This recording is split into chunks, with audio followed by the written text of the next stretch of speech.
3月31日，當仰望耶和華。經上記着說：凡仰望耶和華的人，你們都要壯膽，堅固你們的心。詩篇31篇24節。讓我哋同來思想經上嘅話。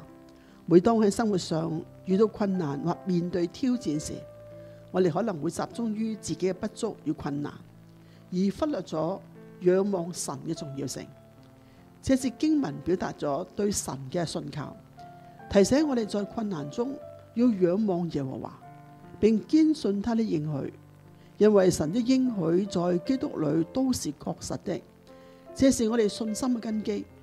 無論環境如何，他的話語永遠是我哋嘅指引。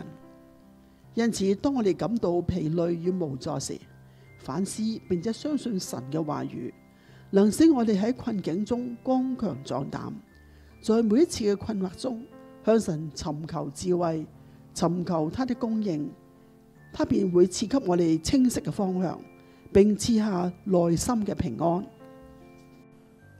讓我們同心禱告。親愛嘅天父，每當我哋遭遇困難嘅時候，常會為自己嘅不足感到懊惱。雖然已經想盡法子或者尋找可以幫助嘅人，但心裏面仍然得不着平安。直至睇到經上嘅話：凡仰望耶和華嘅人，你們都要壯膽，堅固你們的心。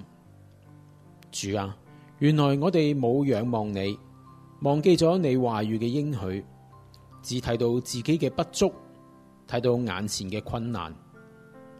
主啊，求你幫助我哋，藉着你話語嘅應許，懂得仰望你，叫我哋剛強壯膽，不致害怕。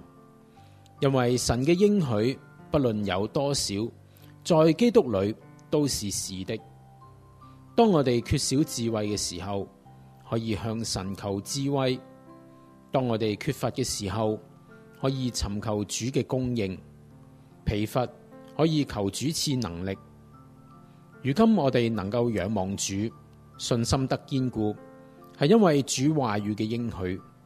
感謝神，奉主耶穌基督聖名求，阿門。心靈回響。真正的平安不是來自外在的環境，而是來自內心對神的信靠。讓我們學會在每一個困難的時刻，將眼目放在那位永不改變的神身上，並經歷他的同在、恩典和應許。